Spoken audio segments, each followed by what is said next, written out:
বিসমিল্লাহির রহমানির রহিম। প্রিয় দর্শক, আপনারা দেখতে পাচ্ছেন পুরস্কার বিতরণী অনুষ্ঠান চলতেছে নাটোর সদর উপজেলায়। নাটোর সদর উপজেলার একটি স্থানে যুবকদের উৎসাহে উদ্দীপনায় এই প্রেরণাতেই তাদের মনোবল শক্তি প্রতি ঈদ উপলক্ষে তারা আয়োজন করে এবং যুবকদের আয়োজনে আয়োজিত আজকের এই পুরস্কার বিতরণী অনুষ্ঠান অনুষ্ঠিত হতে যাচ্ছে।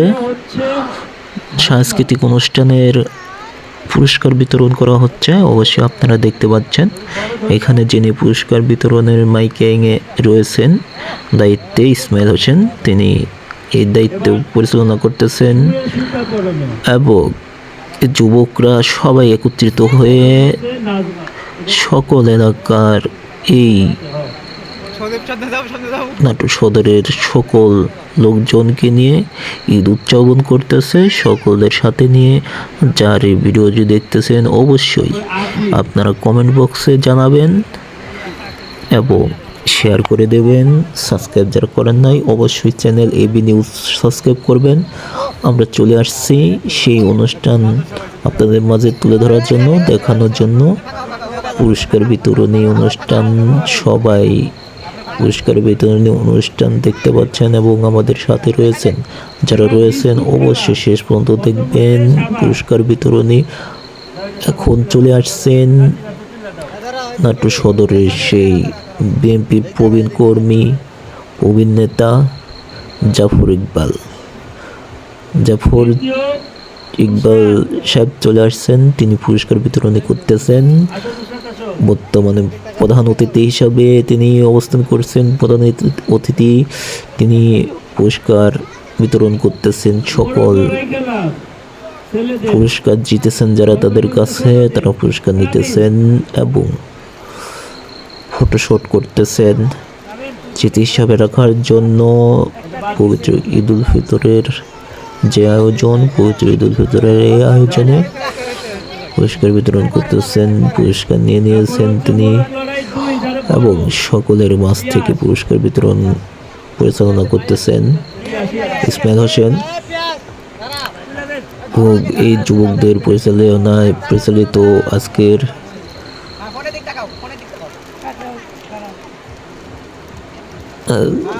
বিশেষ অতিথি তিনি দাঁড়িয়ে থেকে পুরস্কার বিতরণে অনেক সুন্দরভাবে তিনি দিতেছেন সকলদের মাঝে বিতরণ করে।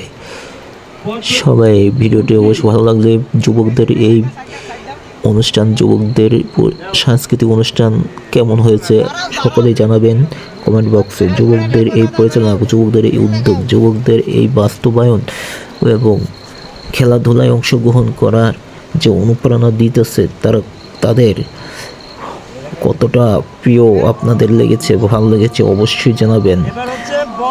সবাই অতি দ্রুতভাবে শেয়ার করে দেবেন এবং আমাদের সাথে থাকবেন। আমাদের চ্যানেল এবি নিউজ যারা সাবস্ক্রাইব করেন অবশ্যই সাবস্ক্রাইব করে থাকবেন এবং পেজ থেকে যারা দেখতেছেন অবশ্যই ফলো করে দেবেন এবং বেশি বেশি শেয়ার করে দেবেন যেন ভিডিওটি সকলদের মাঝে দেখুক এবং যুবকরা আরও বাকি যুবক যারা রয়েছে অন্যান্য এলাকায় উদ্যোগটি কেমন রয়েছে অবশ্যই তাদেরকে উৎসাহিত করবেন। খেলাধুলার উৎপ্রেরণায় আপনারা অবস্থান করবেন যেন তারা খেলাধুলায় আবার অংশগ্রহণ করে এবং দেশ এবং জনতার জন্য তারা কাজে লাগে। অতি দ্রুতভাবে সকলেই কমেন্ট বক্সে কমেন্ট করে যাবেন এই উদ্যোগটি কেমন হয়েছে। ঈদ উল ফিতরের প্রথম দিনের উদ্যোগ আপনারা অবশ্যই দেখতে পাচ্ছেন, আপনাদের মাঝে তুলে ধরেছি এবং সকলদের মাঝে শেয়ার করে দেবেন যেন সকলেই এই উদ্যোগটা সব এলাকায় নেয় এবং এলাকার উন্নয়ন ঘটুক এবং এলাকার ছেলেমেয়েরা সাংস্কৃতিক প্রিয় হোক, ক্রিয়া বিষয় সম্বন্ধে তারা জানুক, ক্রিয়া বিষয় সম্বন্ধে তারা উৎসাহিত হোক। দেশ এবং জনতার ভালো এবং সৌন্দর্যময় গড়ে তোলার যে অঙ্গীকার সে অঙ্গীকারে তারাও শরিক হোক। সকলদের কাছে এই প্রেরণা জানিয়ে আমি আমার চ্যানেল এবি নিউজে এই নিউজটি প্রচার করলাম। অবশ্যই সবাই বেশি বেশি করে পাশে থাকবেন এবং সাথে থাকবেন, শেয়ার করে ছড়িয়ে দিবেন যেন অন্যরাও এই উদ্যোগটি উৎপ্রেরণা হয়, প্রেরণা পায়। সকলকেই অভিনন্দন। সবাই আমাদের সাথে থাকবেন, আমাদের পাশে থাকবেন এবং আপনারা সবাই চ্যানেলটির সাথে থাকবেন যেন এই চ্যানেলের পাশে থেকে চ্যানেলটির সৌন্দর্যতা বৃদ্ধি করে এবং এই উদ্যোগটার সৌন্দর্যতা বৃদ্ধি আপনারা জানাবেন কেমন হয়েছে এই যুবকদের উদ্যোগ। অবশ্যই কমেন্ট বক্সে কমেন্ট করে জানাবেন আর সবার মাঝে ছড়িয়ে দেবেন এই প্রাণপ্রিয় উদ্যোগটি। সকলদের কাছে এই আশা ব্যক্ত করছি। আজকে পুরস্কার বিতরণের কার্যক্রম প্রায় শেষের দিকে। অবশ্যই সকলেই এই উদ্যোগটির প্রেরণা জাগিয়ে আজকের মতো বিদায় নিয়ে নিচ্ছি। প্রতি বছর হয়, প্রতি বছর এই উদ্যোগটি জানাচ্ছেন। আপনারা অবশ্যই এই উদ্যোগটির জবাব কমেন্ট বক্সে দিয়ে যাবেন ঈদ উল ফিতরের আয়োজনে। এবং সামনে ঈদ উল আজহা আসছে, ঈদ উল আজহাতেও অনুষ্ঠান প্রচলিত হবে। আপনারা অবশ্যই শুনতে পাচ্ছেন তার কথা।